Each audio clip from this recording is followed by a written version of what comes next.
Harga pangan terpantau mulai mengalami kenaikan, lalu apa solusi kenaikan harga pangan ini? Kita sudah bersama dengan Dirjen Perdagangan Dalam Negeri Kementerian Perdagangan, Isi Karim. Pak Karim, selamat siang. Selamat siang, Mas Iqbal. Ya, kemudian ada Wakil Ketua Komisi 6 DPR RI, Martin Manurung. Bang Martin, selamat siang. Selamat siang, Mas Iqbal. Bang Martin, apa temuan dari Komisi 6 terkait dengan harga bahan pangan di lapangan sejauh ini? Ya, saya rasa hampir mirip tadi dengan laporan dari Metro TV ya. Jadi kami waktu kemarin reses ke Dapil mendapati bahwa harga-harga bahan pokok dan juga kebutuhan penting lainnya itu meningkat. Terutama yang sering dikonsumsi oleh masyarakat ya. Jadi misalnya beras medium itu naik sekitar 30%, beras premium sekitar 20%, gula juga naik, cabai merah tadi sudah diberitakan bahkan sampai 100%, cabai rawit juga kisaran 80% dan lain sebagainya.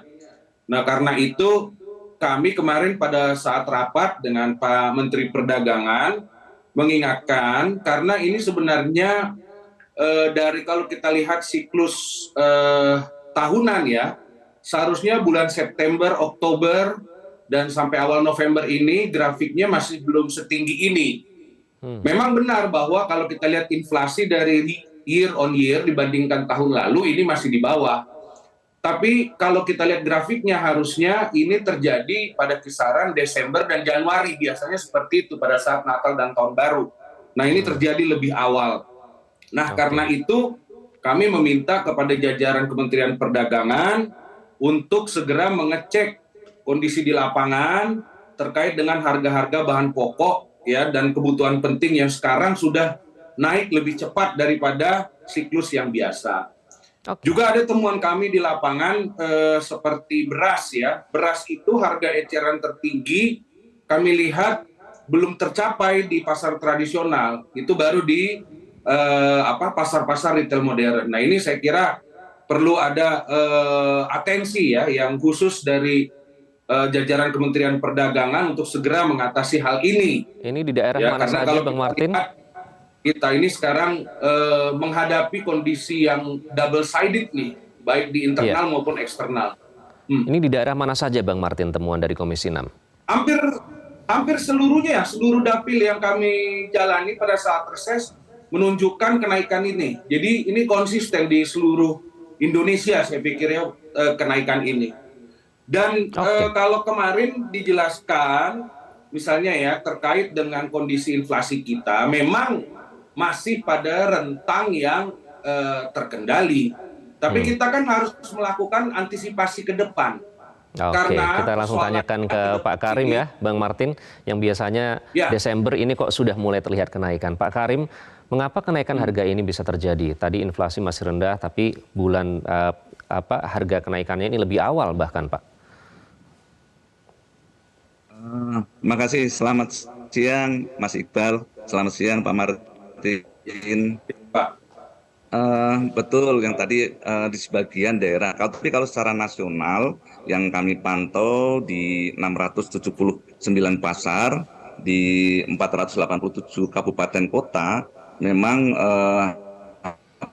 harga barang kebutuhan pokok ini relatif stabil. Memang ada beberapa komoditi yang mengalami kenaikan. Misalkan tadi ada yang disebut Pak Martin, memang beras itu ada mengalami kenaikan, tapi dari 3 zona, yaitu zona di region A, region B, dan region C. Region A itu meliputi Jawa, Sulawesi, Sumatera, Lampung, Bali, dan NTB. Itu memang kenaikannya dibanding bulan lalu ini sekitar 1,53% dibanding bulan lalu. Kemudian kalau dibanding minggu lalu ini kenaikan 0,76%.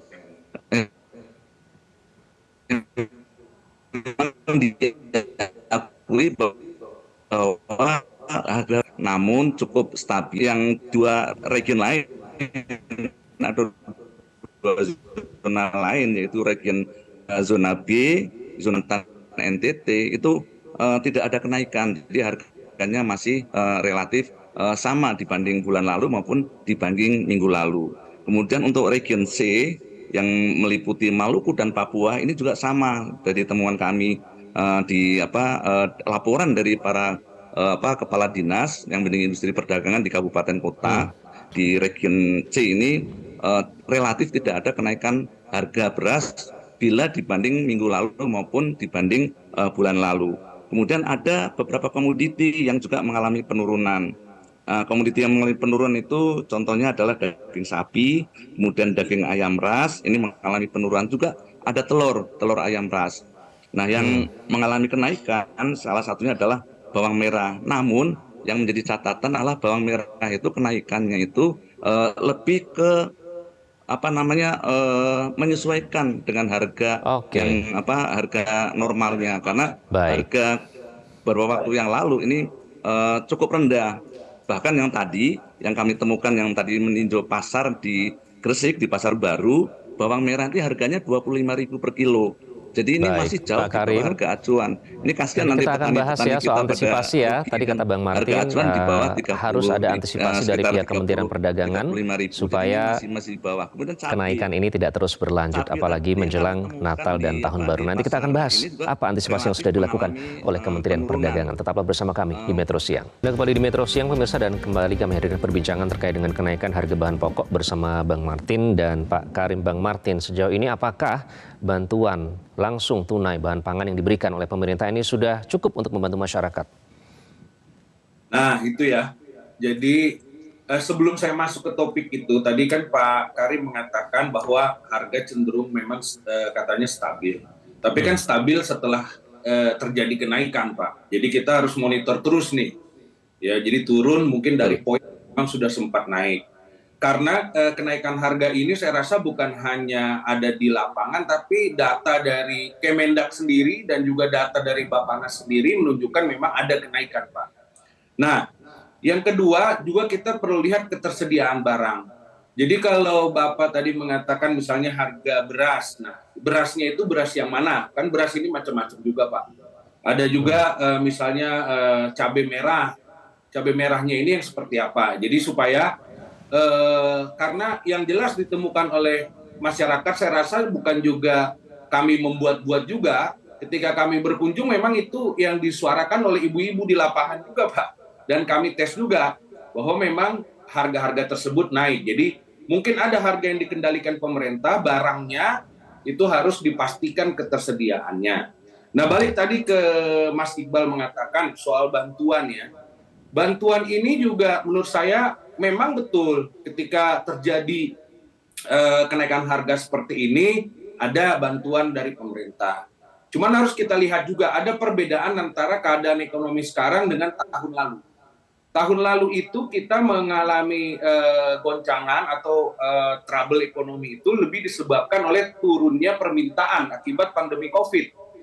Nah, sekarang permasalahannya menurut saya ada di sisi supply juga. Ya, ini macam-macam penyebabnya kalau kita lihat dari hulu ke hilir. Nah, yang mau saya katakan di sini, kalau ada permasalahan di sisi supply, maka sisi supply-nya harus juga kita atasi. Tidak sekedar memberikan bansos dan BLT, yang kalau saya baca di berita itu bisa mencapai hampir 500 triliun. Nah, kalau ini digelontorkan untuk menopang daya beli, tetapi sisi penawarannya tidak dibereskan, maka ini juga akan menambah faktor untuk menyumbang inflasi. Sehingga inflasi itu terjadi langsung dari dua sisi, baik di penawaran maupun di permintaan. Nah, ini kita menurut tanyakan saya langsung harus Pak Karim ya, Bang Martin ya.